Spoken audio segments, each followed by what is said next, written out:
सिद्धार्थ का शाक्य संघ से मतभेद। शाक्य संघ का सदस्य बनने के 8 वर्ष तक सिद्धार्थ सबके प्रिय सदस्य रहे। शाक्यों के राज्य से सटा हुआ कोल्यों का राज्य था। रोहिणी नदी दोनों राज्यों के बीच विभाजक रेखा का काम करती थी। दोनों राज्यों इस नदी से सिंचाई करते थे।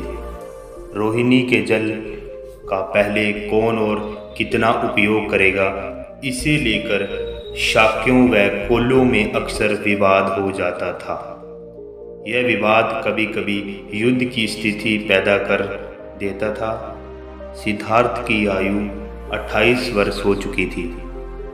उस वर्ष भी रोहिणी का जल झगड़े का कारण बना हुआ था और स्थिति युद्ध के कगार तक आ चुकी थी। संघ की सभा बुलाई गई। सिद्धार्थ और शाक्य सेनापति के बीच समस्या को हल करने के उपाय को लेकर मतभेद उत्पन्न हो गया। सेनापति युद्ध के लिए तत्पर था, जबकि सिद्धार्थ युद्ध नहीं चाहते थे। सिद्धार्थ का मत था कि युद्ध कभी भी किसी समस्या का हल नहीं होता। उनके मत में परस्पर एक दूसरे का नाश करने में बुद्धिमानी नहीं है। सिद्धार्थ गौतम का मत था कि झगड़ा शाक्यों के आदमियों ने शुरू किया था, इसलिए गलती शाक्यों की भी है।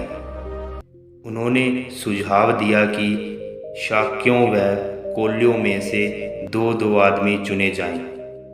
वह चारों मिलकर एक 5वें आदमी का चयन करें। वह 5 पंच मिलकर झगड़े का निपटारा कर दे।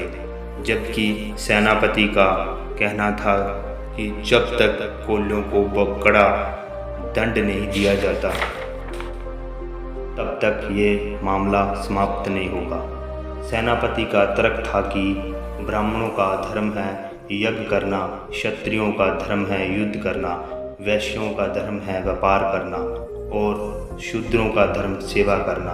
हर किसी को अपना अपना धर्म निभाने में ही पुण्य है।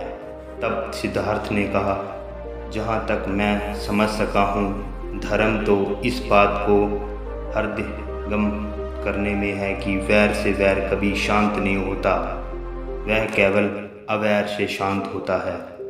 आग से आग नहीं बुझ सकती, वह पानी से ही बुझ सकती है। झगड़ा झगड़े से नहीं बल्कि आपसी बातचीत से सुलझ सकता है। शाक्य संघ में बहुमत सेनापति के विचार को मानते हुए युद्ध के पक्ष में था। शाक्य संघ को सिद्धार्थ का मत मंजूर नहीं था और शाक्य संघ का फैसला सिद्धार्थ को मंजूर नहीं था। शाक्य संघ के नियमों के अनुसार यदि कोई सदस्य शाक्य संघ के खिलाफ जाता तो शाक्य संघ उसके परिवार के सामाजिक बहिष्कार का निर्णय कर सकता था, उसके परिवार के खेतों को जब्त कर सकता था, उस व्यक्ति को दंडित कर सकता था और देश निकाला दे सकता था।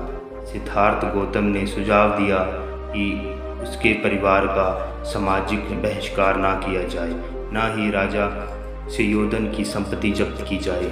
वह स्वयं दंड भोगने को तैयार है। लेकिन शाक्य संघ के समक्ष समस्या ये थी कि कौशल नरेश को इस बात का पता लगने पर वह शाक्य संघ के खिलाफ कार्रवाई कर सकते थे और शाक्यों का राज्य हथिया सकते थे।